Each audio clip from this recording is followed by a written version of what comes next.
तो Insidious red काफी time से मैं इस मूवी की बात करना चाह रहा था, बट ये मूवी देख के पता नहीं क्यों वो एक्सपेक्टेशन ढेर हो गई और वो वैसा वाइब इस मूवी में वैसी वाइब आई ही नहीं जैसी इसके पहले वाले पार्ट्स में थी। आई थिंक शायद कि इसमें कैरेक्टर्स चेंज होने की वजह से या कहानी को इतना ज्यादा फॉरवर्ड करने की वजह से। खैर, इसकी स्टोरी पे बात करते हैं और इस मूवी में और क्या क्या ऐसा हुआ है जो मुझे डिसअपॉइंट कर गया या शायद सबको डिसअपॉइंट कर गया, आई डोंट नो। मैं शजीर अशरफ, आप देखने फैक्ट्स विद शेरी की वीडियो शुरू करते हैं। तो इंसीडियस द रेड डोर जो है वो अपने आप में एक बेहतरीन का प्रोजेक्ट होना चाहिए था जो मैंने एक्सपेक्ट किया था, क्योंकि इसके विलन को जिस तरीके से इन्होंने लास्ट पार्ट में या इसके कुछ पार्ट्स में बिल्डअप किया था, दिखाया था कि एक रेड विलन या एक रेड डीमन जो है वो अपनी अंदर बहुत जबरदस्त किस्म की पावर्स रखता है, वो बहुत ज्यादा पावरफुल डीमन है, वो एक रेड डोर के पीछे रहता है और उस रेड डोर के पीछे सिर्फ वही नहीं और भी कई ज्यादा पावरफुल एंटिटीज रहती हैं। तो उसे दिखाया गया और इस मूवी में कब उसे दिखाया गया, कब उसे खत्म कर दिया गया पता भी नहीं चला, क्योंकि पूरी मूवी का ज्यादातर फोकस जो था वो था बाप और बेटे के रिलेशन को लेकर, क्योंकि बाप और बेटे ने पिछले पार्ट में अपनी मेमोरी हटवा दी थी तो उन्हें उस पूरे साल का कुछ याद ही नहीं था जो इससे पहले हुआ था, जो हमने देखा था मूवी में, जहाँ पर एक अलग किस्म की टाइम ट्रेवलिंग भी दिखाई गई थी, जहाँ टाइम में पीछे जाके जो है वो एलिस जो है वो जाके बात करती है जॉश से जब वो बच्चा होता है और वहां पे वो दरवाजे पे इशारा करता है। एक अलग किस्म की टाइम ट्रेवलिंग वहां पर दिखाई दी और यहाँ पर डेल्टन के थ्रू भी एक किस्म की टाइम ट्रेवलिंग दिखाई दी, जिसमें एक सीन में हम देखते हैं कि वो जो हथौड़ा उस वाले पार्ट में था जिस पार्ट में जॉश को तकरीबन पूरी तरह से एक डीमन ने टेक ओवर कर लिया था और वो अटैक करने के लिए इन सबके पीछे भाग रहा था अपनी फैमिली को मारने के लिए, वो हथौड़ा जो उसके हाथ में आ गया था वो हथौड़ा असल में वहां पर डेल्टन ने ही रखा था। आई थिंक ये बहुत अलग किस्म की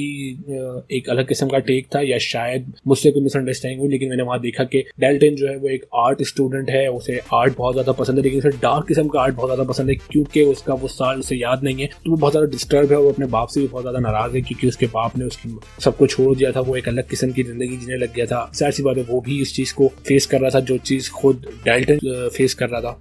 अब दूसरी चीज़ों पे अगर बात करें तो इसमें एक और कैरेक्टर था जो मुझे बहुत ज़्यादा पसंद आया, वो था डेल्टन का कॉलेज में जाने के बाद उसकी जो फ्रेंड बनी वो, इसका नाम क्रिस था और वो कैरेक्टर भी बहुत ज़्यादा अच्छा था। उसने डेल्टन का कॉलेज में साथ दिया जहाँ पर वो बहुत हद तक फंस जाता, अगर वहाँ पर उसके साथ कोई नहीं होता, देखा जाए तो शायद वहाँ फंस ही जाता। खैर, डेल्टन ने एक नए किस्म से उस चीज़ को एक्सेस करना शुरू कर दिया था, वो चीज़ जो इससे पहले एलिस उसे भुला के चली गई थी, उसको समझ में आ गया था कि वो दूसरी दुनिया में आ जा सकता है और सिर्फ डेल्टन ही नहीं, डेल्टन का बाप जॉश और जॉश का बाप भी वो चीज़ कर सकता था जो जॉश कर सकता है, यानी उसके बाप को। और यहाँ पर हमें ये भी बताया गया कि जॉश का बाप उसको छोड़ के नहीं चला गया था, ना ही उसकी फैमिली को उसने छोड़ा था, उसने खुदकुशी की थी और इस पूरे मैटर में कहीं ना कहीं जॉश का बाप भी उसकी मदद कर रहा था कि वो इस चीज को सॉल्व करे। तो ओवरऑल ये जो मूवी है वो अपने हॉरर एस्पेक्ट्स को छोड़कर बहुत ज्यादा कहानी पे फोकस करती है कि कैसे कहानी इतनी ज्यादा डीप है और पास्ट से इसका क्या लिंक है और फ्यूचर में इसका क्या हो सकता है वगैरह वगैरह। लेकिन वो जो हॉरर एस्पेक्ट इसमें हमने पहले देखे थे जो इसके पार्ट 1, पार्ट 2 या पार्ट 3 में थे, वो रेड डोर में नहीं थे, रेड डोर में होने चाहिए थे, क्योंकि रेड डोर के विलन को बहुत ज्यादा सेटअप किया गया, दिखाया था कि वो एक बहुत पावरफुल विलन है, बट आई थिंक वो जो विलन पावरफुल दिखाई दिया गया वो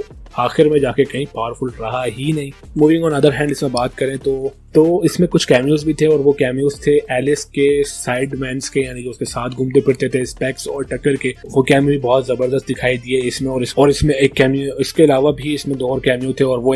पहला कैमियो, तो सबसे पहला कैमियो था वो था गर्ल का, जिसने इन सबको सब यादें भुलाने के लिए मदद की थी। वो बंदा जो हिप्नोटाइज कर सकता था, जो दूसरी दुनिया में भेजने में भी काम आता था और पिछले पार्ट में शायद वो भी दूसरी दुनिया में गया था। और इसके अलावा जिसमें लास्ट में सबसे ज्यादा कैमियो था वो था एलिस का। एलिस ने आके जॉश को बताया कि अब तुम्हारा आने वाला कल बहुत ज्यादा बेहतर होगा। हालांकि अगर ये कैमियो ना भी होता तो मूवी पे कोई खास फर्क नहीं पड़ने वाला था, बट शायद डायरेक्टर्स को और मूवी मेकर्स को शायद ये चीज समझ में आई कि अगर वो एक छोटा सा कैमियो एक पुराने कैरेक्टर का डालेंगे तो जो नॉस्टैल्जिया वाला एलिमेंट है वो मूवी को बहुत ज्यादा पुश करेगा। इस मूवी को IMDb पे जो रेटिंग मिली हुई है वो 10/6 मिली हुई है और ये रेटिंग बहुत अच्छा सही भी है, बट मेरे हिसाब से ये मूवी वैसी नहीं होनी चाहिए थी जैसी है। इसको थोड़ा और हॉरर होना चाहिए था और थोड़ा और दिखना भी चाहिए था। खैर कोई बात नहीं, मूवी आ चुकी है, मूवी ने अपनी जगह पे अपना काम कर लिया है, डायरेक्टर ने जैसे तैसे मूवी फेंक ही दी है, तो देखो शायद आप लोगों को पसंद आए। मुझे तो वो मजा नहीं आया जो इससे पहले इंसीडियस मूवीज में था या किसी हॉरर मूवी में होना चाहिए। तो खैर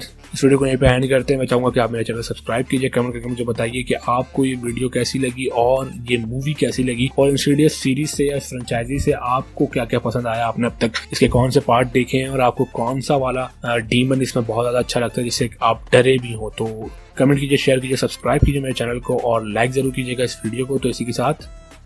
बाय।